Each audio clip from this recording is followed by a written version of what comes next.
It is Mayegun Live. Thank you so much for joining me. Indeed, if you have read the caption of the broadcast, the description of the broadcast, you have liked it. Or if you have not, like it. Share it. Invite your friends, invite your not so friendly friends. Tell them that Mayegun today, and it is the first Sunday of the month of November. The first Sunday, you say. So it should be our Sunday sermon, if you ask me. However, thank you so much for tuning in. Well, let's start with the writer. It was Sam Amadi, who was having a chat with other guys talking about the state of Nigeria, as well as the state of Nigeria's elections, Nigeria's democracy, the demonstration of craze that you call democracy in that contraption. And his conclusion, his own conclusion is that Nigeria democracy is on the verge of collapse. Number one, I sometimes just fancy some of these guys who they call them intellectuals, right? The intellectuals who shares their optimism about the contraption, and then the pretentious democracy that you think you have in that contraption is a pseudo-democracy. Let me give you a bit of a caveat just before we get into this, all right? I was reading some, some comments earlier today, and these were just people's reactions to some of the videos on Mayegun's Diary Political, especially on YouTube. And somehow, one of them really sort of caught my attention. This individual, I don't know if he's watching, but this individual will not be able to repeat that comment again on this platform. So on Sundays like this, I always love to use that to remind us, okay? Mayegun's Diary Political is not your typical channels on YouTube or on Facebook.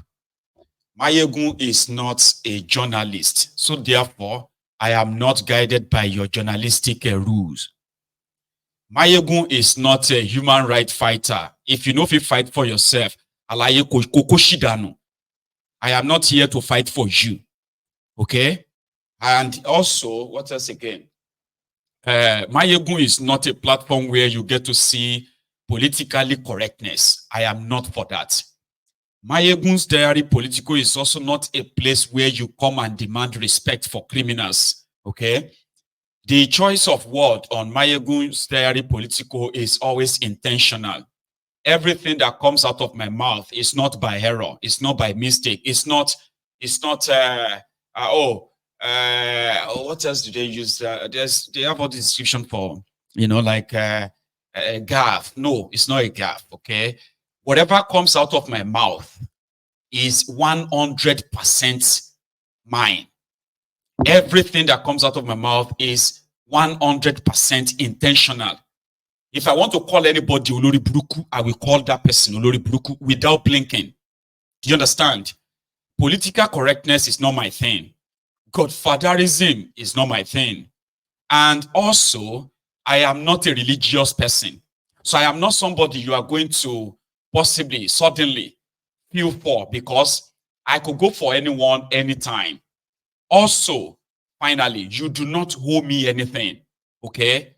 Like, I fire those I feel like I should fire. Therefore, if you like me, for some reason, if you say, I like this Mayegun, it has to be unconditional. You cannot like me conditionally. So that is why you can like me in the morning, and you may not like me in the evening. I am okay with that. What I don't like is for us to be pretending. Here you get. That's why I said that whatever comes out of my mouth is 100% intentional. Anything that comes out of my mouth. I didn't mean to say that. I mean everything that I say. And sometimes I can be very funny, which is not really to be funny, but people do laugh. All right. most of it all, my, this platform is not here to socially condition you. It is to get you to have your own independent mind, being able to think for yourself, okay? And you don't have to follow the crowd, all right? And you cannot defend any criminal politician on this platform. To start with, if you are an APC supporter, you do not have any right on this platform.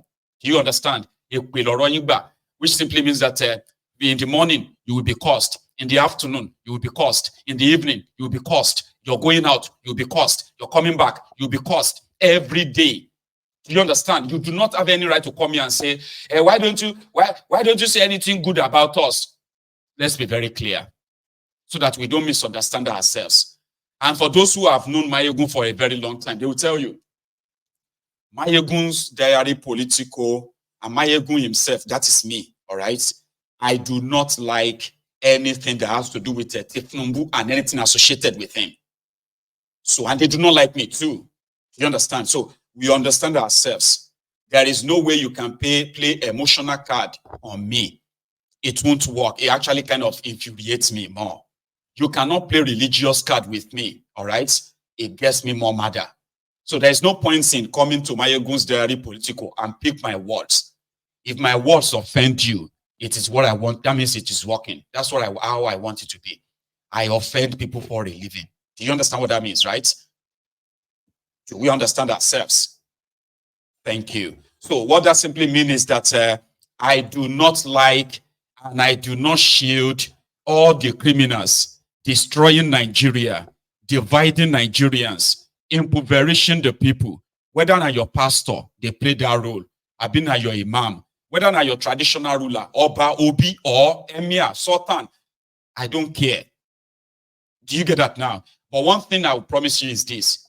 I would not make things up simply because I don't like people. No.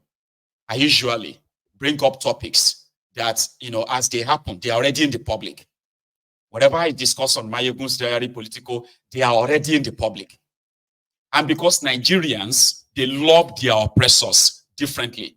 They love their criminals differently. And I know that. That is why you will see some of you that will tell me, am I going to leave that one? Talk about another one. You know what I'm about? You get it now? If now your pastor, I won't talk about, I don't care about your religion that much, okay? Which I respect it too, but I don't care about it. The thing here is that if I see if now your pastor, they play that kind of their usual dirty game, right? I won't shield them. Leave me, and whether I have fire, they go. Whether I have, that's me and that place. Here for your own. Take care of your own wherever you want to hand, okay? Don't bother about me. The point here is that whatever is shared on Mayegun's diary political, it is to just get you to possibly maybe think outside the box. Do not follow the crowd, all right? And maybe one day, someday, right?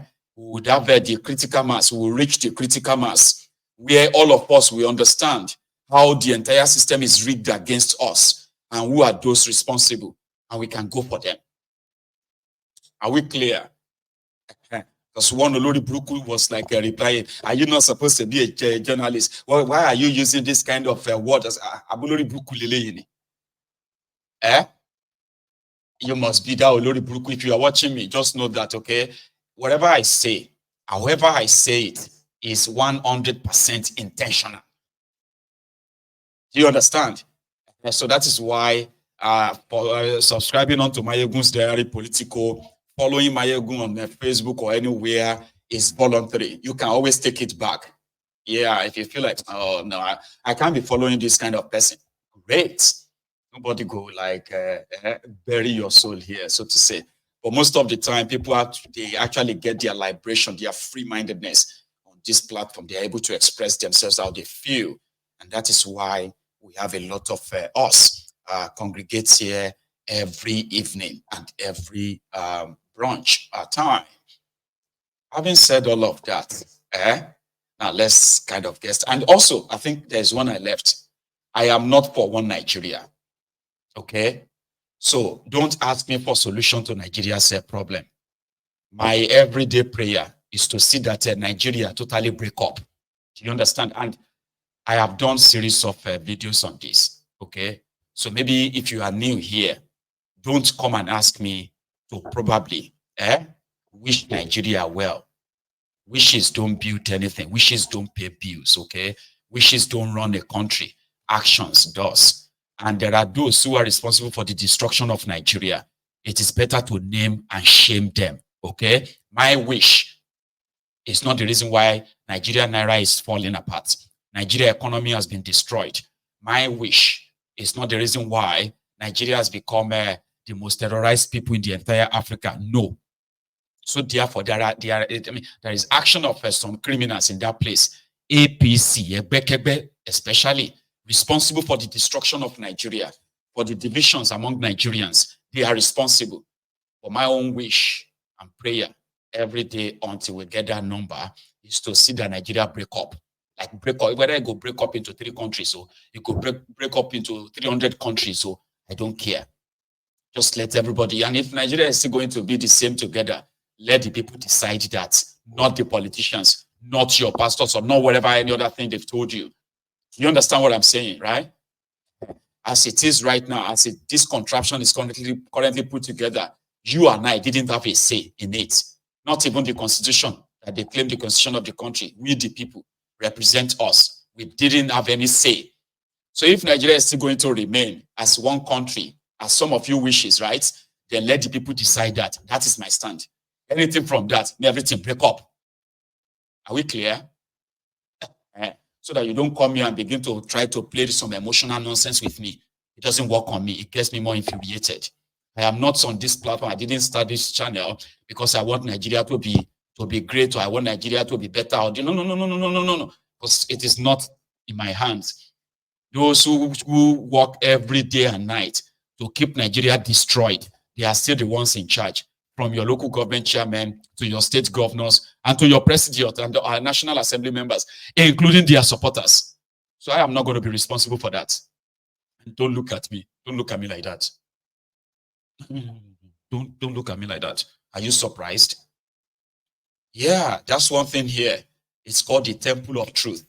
The Temple of Truth is where the truth will hit you. You will sit down. You go and think about it. Here you get. So don't come here and play some emotional card. Respect the elders. Stop at shape with it. Don't come and ask us to come and respect elders. So, because foolish people self, they grow old. You know that. Criminals, they grow old. And because they are now older or middle age or whatever it is not our responsibility to respect them. Are we clear? Sorry, it is just my caveat. I always kind of read that out every Sunday. It's called the Sunday Sermon, place where it's called No Holds Bar, so that you won't be building some expectation on me. Oh, I love this guy. I love what this guy is doing. We all need to come together and fight for our country. Wish your country. You know the year word. Wish your country. Sam Amadi and others. They were all ruminating, or deliberating on the state of the democracy in Nigeria. The word democracy itself is a little bit tricky, because the definition of democracy is that the government of the people, by the people, and for the people. But that is not what you have in that contraption, Nigeria. It is the government of the crook, by the crooked, for the crooked. The government of the criminals, by the criminals, for the criminals. The government of the looters, by the looters, for the looters. None of this actually has the people in it. People are supposed to be the center of democracy, where people have the right to choose those to represent them. Institutions are supposed to protect those rights. But in Nigeria, what you have is a state capture from the lowest level of government, the local government areas, to the highest level. It is always for the highest bidders. And guess what? Those who are supposed to be the elite, the people who are a bit well-to-do, they are in charge of the economy, they are in charge of, the civil society and stuff like that. They are all culpable. They are all members of the ruinous, our man, this one at the elite of Nigeria. I have said that before. So Dele Farotimi also said it. You have the dirtiest, the stinkiest, the most criminally elite in Nigeria, because they are part and parcel of this ruinous class. It doesn't like to call them the ruling class. It called them the ruinous class, the ruinous class in Nigeria. They are all working hand in hand to destroy that contraption, and they are succeeding. So to those who are so, to the humble slaves, the sophisticated morons, the voluntary slaves, the crumb eaters, the crumb chasers, the ass lickers, the all risers, and this this bad start, and then bad idiots, they call them, right? They are willing and ready, like the cows being led to the slaughterhouse. They are willing and ready to follow these, these criminals, show like that, to wherever they are taking them. And where do you think they are taking Nigeria to? Golgotha. That will be the end. Trust me. So you don't have democracy because you can't even choose your leaders. No, you can't. You do not have that power. Institutions that were supposed to protect their rights, they have become compromised. The judiciary, they said that you have three arms of government. Is it three arms of government? The executive, led by the druggie, Tiknumbu, the legislature, led by the Akwabiole, a thief. Then the judiciary, led by Wirewike, he's the one that is controlling the judiciary, so to say. So that is the full state capture. You do not have any right. But the likes of Sam Amadi, they put it in more words like this, by saying the democracy is at the verge of collapse. Do you really still think you have democracy? It has already collapsed. In his own words, let's start from that. Sam. The Nigerian democracy, it has at the verge of collapse. That's really only those who pretend that it's not about to collapse. And it won't just collapse. The nation might as well collapse with it. Anybody who has eyes to see, whose eyes have not been blinded by greed or over-involvement in the politics of this country, by now knows that there is a deepening loss of confidence in the electoral ballot or the ballot system or electoral system to help change government. The last election almost forecloses the possibility that with the current INEC, with the current structure and the current judicial setup, many reasonable people would argue that there's no chance of removing a government that is not performing in 2027. And so I think that even if it was very urgent in 2022-23 to fight for electoral reform, it's actually more urgent now that there should be a coalition of civil society and political parties, especially opposition political parties, to take seriously the demand of real, not peripheral, real electoral reform. We're going to share our thoughts about what that real electoral reform means in a second. But let me say that the real point for us is Nigeria does not have all the options available to it. That's for real. Anybody tell you that we have is joking. If you watch the political events in the last couple of weeks, and if you also read the Guardian newspaper editorial of 2 days ago that the presidency reacted sharply to, what it points to is the fact that there is now, and there should be now, serious concern about the safety of our democracy. No matter what happened, if citizens can block military vehicle and be urging for military takeover, the truth is the only attraction of democracy is that twofold. One, that democracy provides incentive for good performance. So democracy, through its peculiar incentive that people in office can be removed, help them to focus on promoting the well-being of citizens. So democracy's only merit, or two of its merits, is that somehow, through that mechanism, it can create good outcomes. The second merit of democracy is that democracy can stabilize a polity. So if people are disputing on the right to govern and have free and fair process, then they will not invest in self-help and violence. They will invest in strategy to convince the people to keep an eye on the governing elite, to criticize them, so that they too will replace them through peaceful process. And that's what the Constitution talks about, democratic, that nobody should take over power except by democratic means. So if elections are no longer free and fair, if there's no longer confidence that the electoral system can allow you to change government peacefully, what will happen? Citizens will resort to unconstitutional means of getting to power. It's simple. And we can't close our eyes to what's happening across the West African continent. That we are surrounded by countries that failed to have free and fair election, and the result was military rule. That's a fact. That's a fact. That's what happened in Burkina Faso. That's what happened in Niger. That's what happened in Mali. That's what happened in Guinea at some point.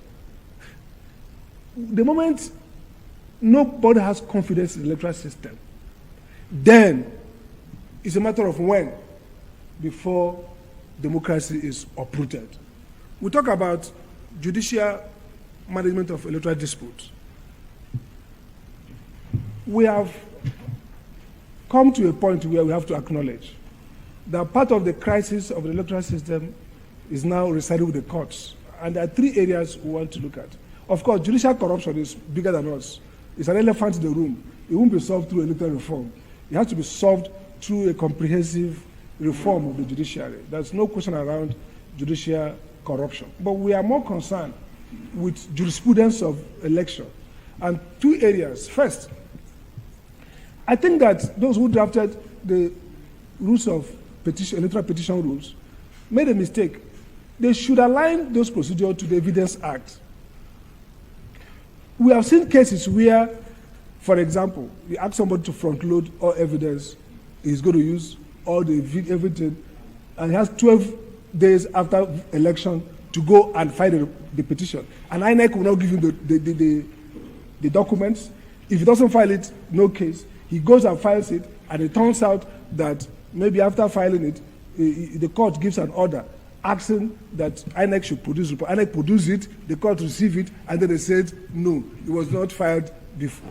What kind of nonsense is that? A court ordered evidence, and the evidence came. That was the case of Kogi.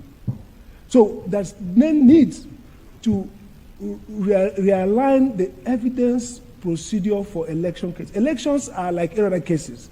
There should be no reason why courts should overlook clear evidence of electoral malpractices under a very perverse technical rule. Secondly, judicial officers should issue judicial directions. Why should you have INEC, IREV? Results on IREV shows collected in real time, shows that this party scored 4%. IREV is supposed to be, as the Supreme Court says, oh, IREV is not a collection system, but that's true. But what's the IREV? IREV is a system that gives you proof of actual counting, because they count at the polling unit, they sign off, is that also? And except for those who don't know that, right? They will ask you to go and do election. See the rigging, before election at all. Rigging don't happen. INEC will suddenly disenfranchise some people. For example, now, let's say they have 1 million registered voters in this state, 20 local government areas, 50,000 registered voters. I'm just using random figure now. 50,000 registered voters in each local government, 20 local government area. That's 1 million registered voters. So voters card, oh yeah, go and give them their voters card. From INEC, INEC will take 500,000 voters card. Go and dump it in a latrine. The remaining 500,000 voters card, they will give it to this particular area, give it here, give it there, and all that. So which means if they are going to push out the figures, it will come from this side, and these ones won't have their voters card to vote.